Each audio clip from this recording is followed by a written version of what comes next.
We have an immense issue that we're going to be facing before the end of the year. You guys are going out of town, so it's probably going to be during the lame duck. But we have the expiration of the Bush tax cuts. You have said that the president's position of eliminating those cuts for 250,000 earners and above is quote-unquote job killing. First of all, do you think a compromise can be worked out? And why do you feel so strongly that the president's course is the wrong one?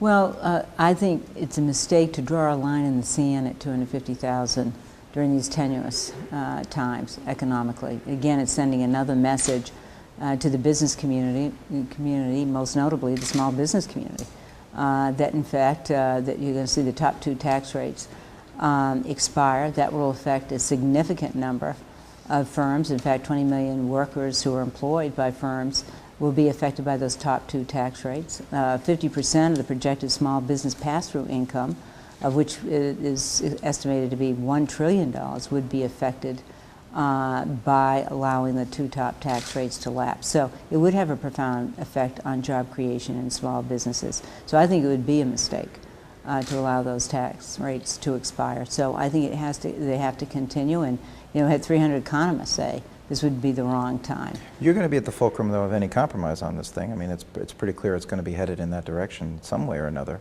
Would you be willing to vote initially, as the president has suggested, for the below 250,000 and then revisit the other issue? No, I think we have to start with the expiration, dealing with extending all of the tax cuts and not allowing any to expire. I think that really is a significant issue for the next 2 years. I mean, we just have to see the economic indicators, and there's very low economic growth. When you're talking 1.7% recently, a job creation of 43,000, last month approximately.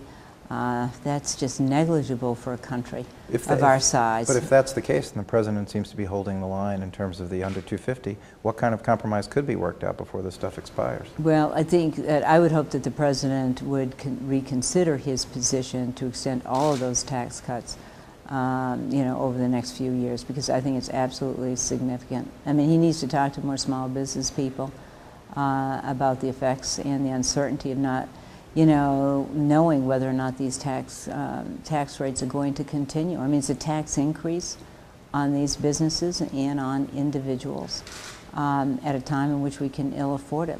More than anything else, we have to create certainty, and we have to create confidence in our economy so that we can rejuvenate economic growth and job creation and bring about the stability that's necessary to mitigate the anxiety and the fear, so that businesses would be, more prepared to take the risk to hire more people and make investments. But at this point in time, it's uncertain. They don't know what their costs are going to be in terms of capital or adding additional employees. Now, in terms of the politics of this, obviously, again, a lot of attention's been focused on you. Early on, we heard Michael Steele and the RNC sort of single you out during a lot of the early negotiations. Have you felt any of this external pressure, and has it changed the way that you view any of these issues? No, I mean, I've been in this position throughout my career in both the House of Representatives and the United States Senate. My goal is always to come up with the best solutions to the people, for the people I represent and for the country. In serving in the United States Senate, there are only 100 senators, so every voice and vote makes a difference. And so I do everything that I can to see what can I do to make this legislation better, and if it's the right approach, then I'm prepared to work on those issues and across the political aisle. I don't know any different, because because otherwise, failing to do so and building those bridges, you can't reach solutions that the people of this country deserve, and certainly my constituents deserve. I don't know how you accomplish that goal in the institution of the United States Senate that is predicated on accommodation and consensus. So you have to continue to do that. People elect me to go to Washington to solve their problems. It's not to stand still. Now, that doesn't mean to say that every initiative is the right approach. So sometimes saying no is important as well. So you have to make that determination. But at the same time, it does, I think, require us to give it the very best judgment, our best input, to do our homework on behalf of the people that we represent. And so that's what I always keep first and foremost in my mind.